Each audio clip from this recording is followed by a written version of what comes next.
Boa noite, pessoal. Nós somos o grupo 5 e hoje a gente vai olhar um pouquinho mais de perto os parques urbanos e relacionar também eles com os serviços ecossistêmicos. Primeiro a gente vai contextualizar melhor os parques urbanos, falar um pouco sobre os serviços ecossistêmicos e a sua relação com os parques urbanos, para então dar um enfoque maior na saúde mental humana e tentar usar algum dos conceitos que a gente vem aprendendo aqui na aula de epidemiologia. A primeira pergunta que surge quando a gente vai tentar olhar melhor para os parques urbanos é o que seriam os parques urbanos? E vem na nossa cabeça aquela imagem do Parque da Água Branca ou do Parque Ibirapuera, que é um reduto verde, né, um conjunto de uma área verde envolta por uma área cinza, né, por uma área construída por uma cidade. Então, quando a gente pensa no parque urbano, a primeira coisa que a gente precisa definir é o que seria o espaço urbano. E aí a gente vai lá para a geografia, que tenta entender, né, qual que seria essa divisão entre o espaço urbano e o espaço rural. E essa separação, ela está cada vez ficando mais difícil com a expansão da mancha urbana. Então, muitos autores defendem essa descontinuidade entre os espaços, mas outros autores defendem um contínuo campo-cidade. Mas, de qualquer forma, é muito importante a gente fazer essa definição e essa distinção entre os espaços, principalmente para políticas públicas, inclusive as de saúde, porque a gente pode utilizar essa informação para pensar ações que sejam mais contextualizadas com relação à população e ao território específico no qual a gente quer atuar, né? No qual a gente quer efetivamente fazer alguma mudança. Em diversos países, em diversas cidades, se usam conceitos diferentes para tratar e para diferenciar esses espaços. No caso do Brasil, atualmente, se usa principalmente três formas de diferenciação, que é tentar olhar para a densidade populacional, olhar para a ocupação da população, então a profissão das pessoas, ou olhar para o uso do solo. E aí, no caso dos parques urbanos, é interessante a gente tentar utilizar a abordagem do uso do solo. Por quê? Porque o uso do solo diz respeito a como o território, como o solo é utilizado, né? Então, quais são as atividades produtivas que são realizadas, se são casas que são construídas, se são prédios que são construídos, e como é que se dá, né, esse uso do solo pela população humana, pelo ser humano.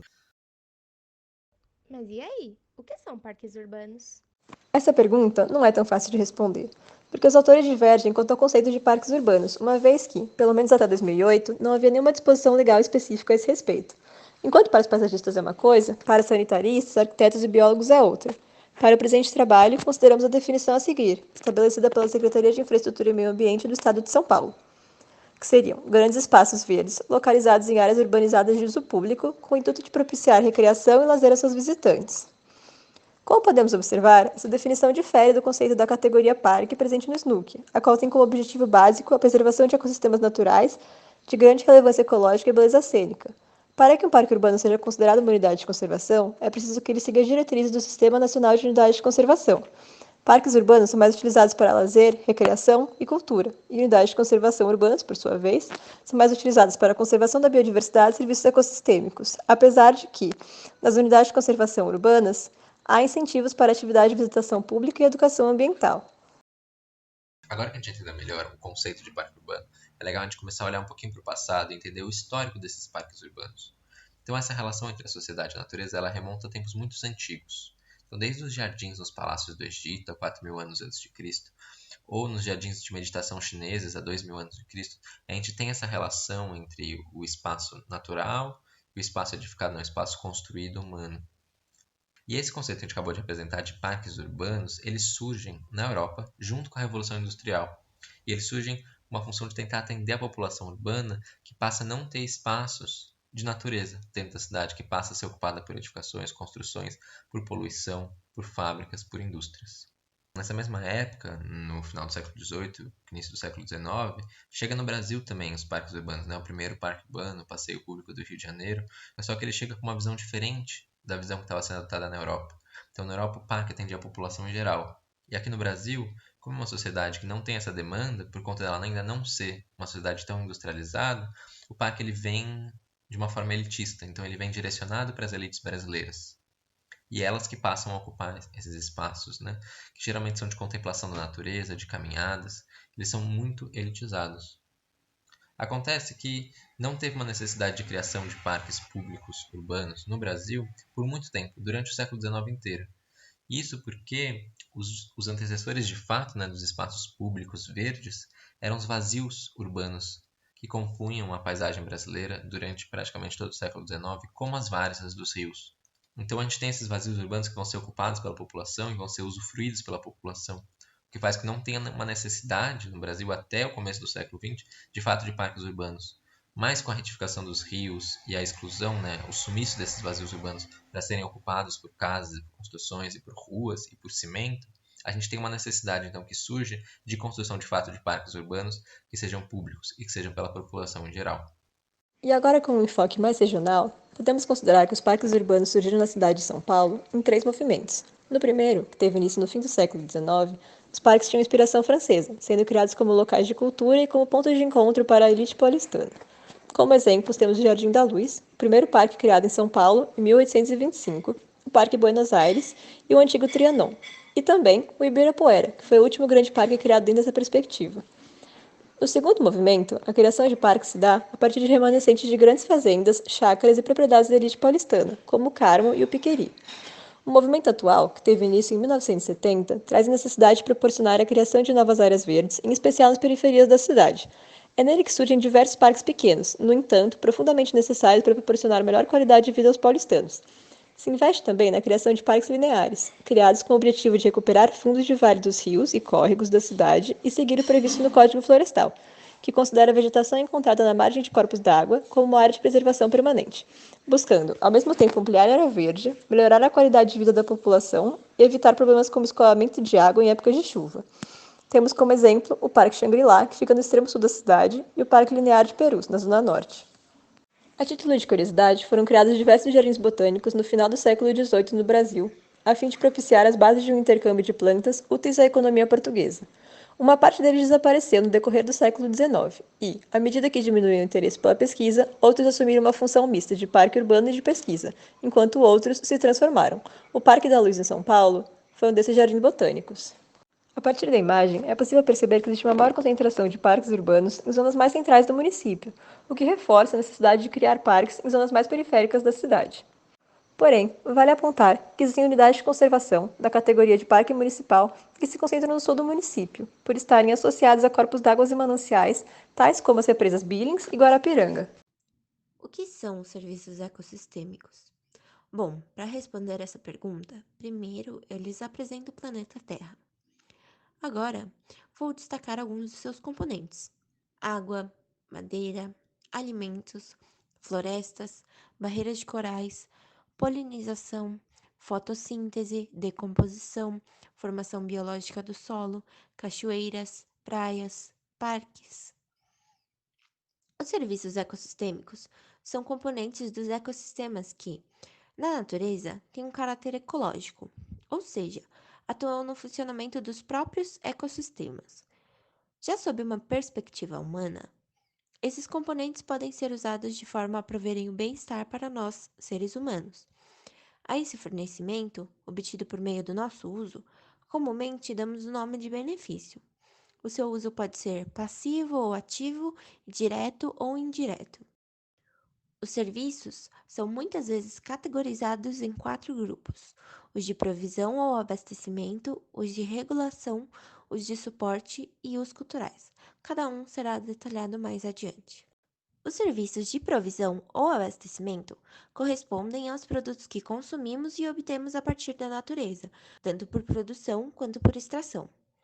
São muitos os exemplos dos produtos que usamos: alimentos, água, madeira e derivados, fibras, fármacos, recursos genéticos, fontes de energia, entre outros. São muitas as problemáticas envolvendo esses produtos e a saúde humana. Aqui vamos destacar apenas algumas. O uso predatório dos recursos de provisão pode levar a prejuízos irreversíveis aos ecossistemas. Por exemplo, a pesca predatória pode comprometer a alimentação e condição de quem vive da pesca. Esses são fatores determinantes para a saúde de uma pessoa. Nesse caso, o respeito pelos limites dos ecossistemas, pensando no uso sustentável, afeta positivamente a saúde da pessoa a longo prazo. Vários seres vivos dos ecossistemas são fontes de princípios ativos e componentes para a produção de bioquímicos, medicamentos e fármacos. Por exemplo, a aspirina, cujo princípio ativo é o ácido acetilsalicílico, já era usado por Hipócrates, pai da medicina, por volta de 500 a.C., sob a forma de extratos de salgueiro para dores e febre. No entanto, Já é constatado que a rápida destruição e desmatamento dos ecossistemas provoca a extinção de espécies desses ambientes. Isso pode trazer várias consequências para a saúde das pessoas, levando em consideração que mais de um terço dos medicamentos modernos é de origem natural, ou seja, é obtido a partir de algum organismo vivo, como micro-organismos, plantas e animais, além da perda de potenciais medicamentos que nem foram descobertos. A disponibilidade de água é afetada pelas mudanças climáticas globais que estão associadas à redistribuição de água no mundo, sendo que há locais tanto com falta quanto excesso de água, além do problema da contaminação de água por esgoto doméstico e industrial e por fertilizantes e agrotóxicos, provenientes da agricultura intensiva. A possibilidade de falta de água tem implicações na produção de alimentos e saneamento básico, associados com nutrição e higiene e, por fim, com a saúde. Os serviços de regulação são aqueles que oferecem benefícios a partir de processos de regulação ambiental.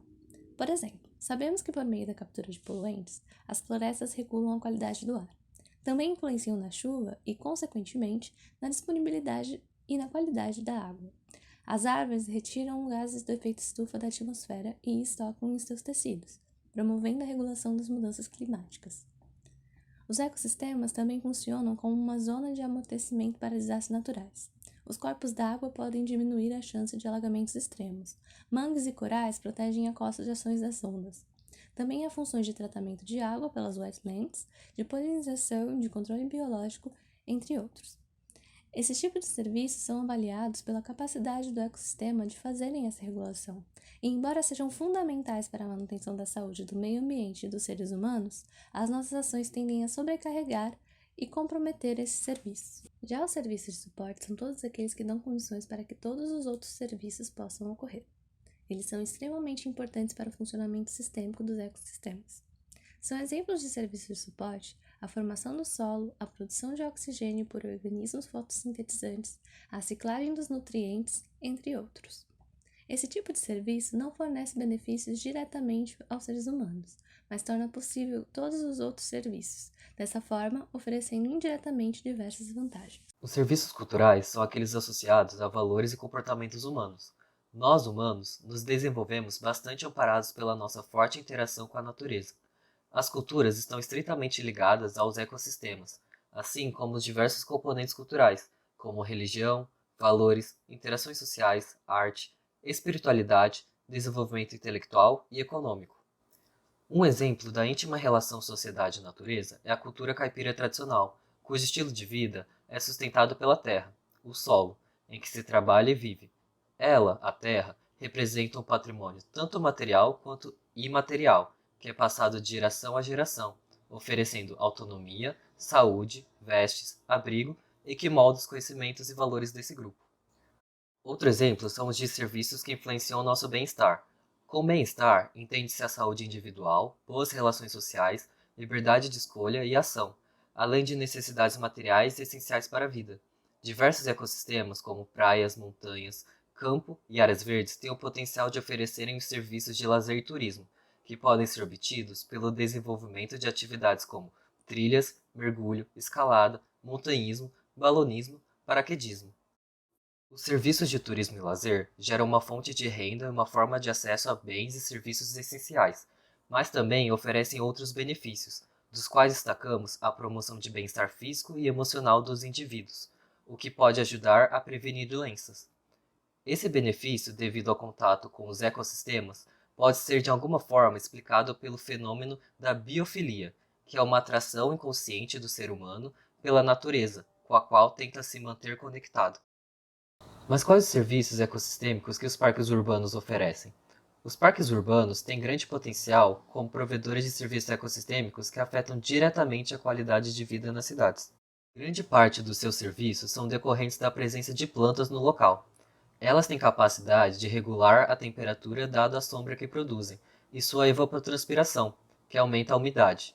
Isso resulta em minimização do fenômeno da ilha de calor urbana.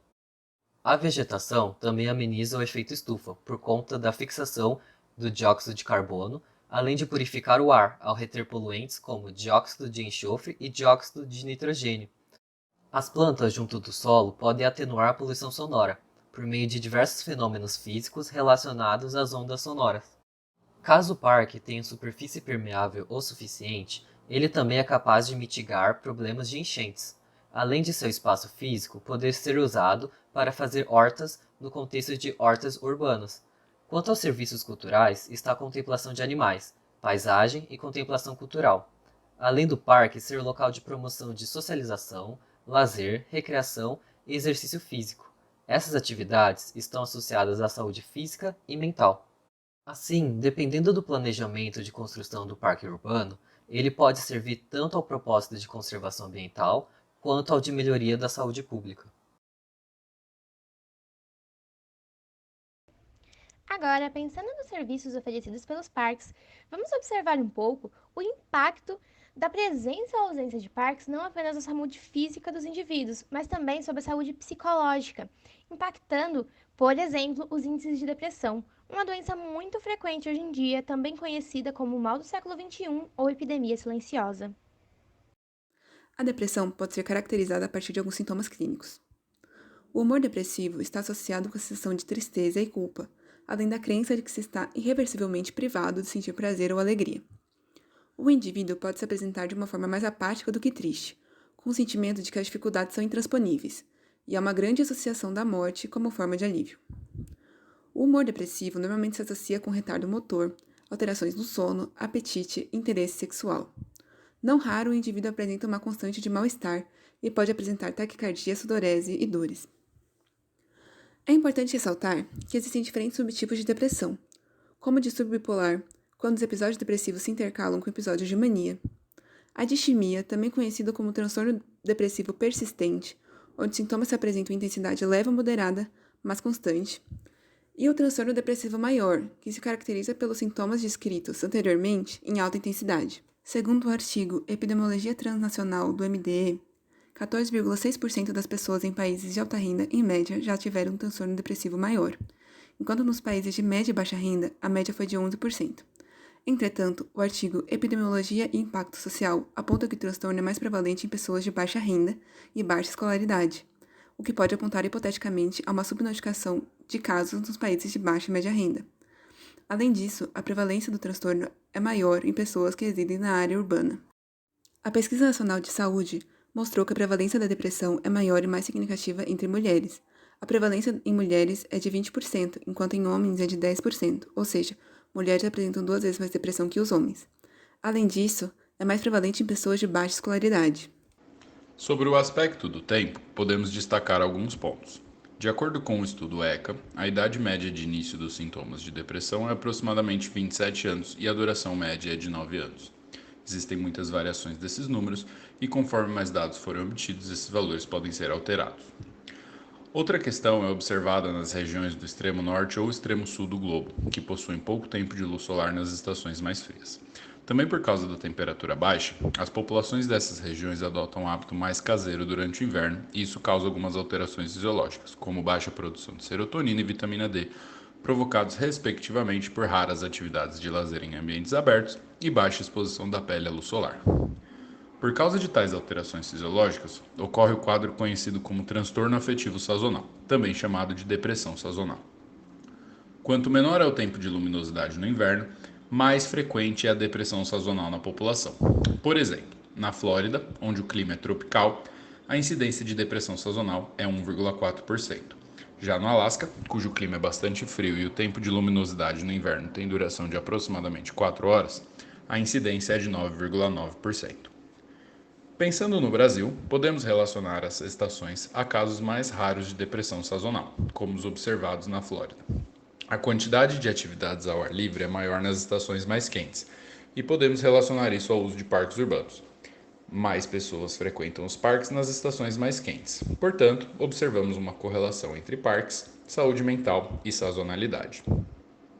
Sobre o benefício das áreas verdes para a saúde mental, uma revisão sistemática recente mostrou que a escassez de áreas verdes no entorno da residência está associada com o humor depressivo e outra revisão anterior relata evidências de associação entre a quantidade de verde no entorno das residências e melhor estado de saúde mental. A presença de áreas verdes possui efeitos diretos sobre a saúde mental e física da população. Elas também atuam de forma positiva no psicológico, devido a todos os benefícios acarretados ao bem-estar humano quando em contato com a vida selvagem, e também ajudam a melhorar a qualidade de vida, seja através da preservação ambiental e dos recursos hídricos, além da recreação e da sociabilidade, e constituem também como atenuantes da paisagem urbana. Como dito em Brun 2006, sobre as áreas verdes urbanas, o simples fato de uma pessoa observar uma árvore florida ao sair de casa, ouvir o canto dos pássaros, respirar o ar puro e sentir prazer por estar naquele lugar, amenizando o estresse da vida urbana agitada, já é gratificante para qualquer ação tomada nesse sentido. Podemos pensar também, baseado nesses estudos, que as áreas verdes podem ajudar muito na prevenção e no tratamento da depressão. Agora, sabendo da importância dos parques urbanos na saúde e tendo em vista que há uma tendência de aumento na população urbana nos próximos anos, vamos discutir um pouco mais sobre a alocação e distribuição desses na cidade de São Paulo. O estudo de Limnius e Furlan explora bastante essa questão. O mapa da esquerda mostra a presença de parques urbanos na cidade de São Paulo, assim como a densidade demográfica e a área de influência desses parques. Vemos que há uma prevalência de parques na região centro e zona oeste de São Paulo, como dá para perceber pela sobreposição das áreas de influência em verde. Agora nas zonas sul, leste e norte, há uma menor sobreposição. Já no mapa da direita, a autora comenta e sugere, baseado nos parâmetros do trabalho, locais de parque em São Paulo a serem criados. Esses, em sua maioria, focam nas zonas mais periféricas da cidade. Em outro trabalho, agora de Sakata e Gonçalves, também ressalta o apresentado no slide anterior, com mais parques na região do centro, à esquerda, e menos na zona leste, à direita. O mapa também apresenta a desigualdade de renda entre as duas regiões, com pontos coloridos. Interessante também ver a data de criação desses parques, pois se focarmos em parques criados até 2000, em verde escuro, vemos que a maioria se concentra na zona centro-oeste de São Paulo. Porém, nos criados depois de 2000, em verde claro, temos a tendência de criação de parques na zona leste e, em geral, em regiões mais periféricas da cidade. Por fim, algumas outras questões que valem ser apontadas seriam as desigualdades socioeconômicas entre as regiões e sua relação com o parque e seu acesso. Pois, para pensarmos o porquê da importância de parques urbanos na saúde da população, temos que pensar para quem e onde é importante ter esses parques, em principal na cidade de São Paulo. Assim, temos o mapa da esquerda, que mostra a diferença de arrecadação de IPTU, com os maiores valores na região central. Já no mapa da direita, temos a distribuição da população negra e parda em São Paulo e sua concentração nas áreas periféricas. Já aqui, temos o mapa da distribuição de emissão de poluentes atmosféricos, com a maior concentração desses no centro de São Paulo, em razão, por exemplo, de grandes avenidas e marginais. E à direita temos a expectativa de vida, que é mais elevada na região central e mais baixa nas periferias. Com essas informações, pode-se discutir que a população da região centro-oeste teria um acesso mais fácil a parques urbanos e seus serviços. O que, por um lado, é muito positivo, dados seus benefícios comentados anteriormente, e por fatores como a concentração de poluentes nessas áreas. Porém, com esses mapas também vemos que há uma população de regiões mais periféricas que é marginalizada e tem acesso dificultado a esses serviços que os parques promovem. Porém, que podiam também se beneficiar muito da presença deles. Por fim, essas são as referências que foram utilizadas no nosso trabalho.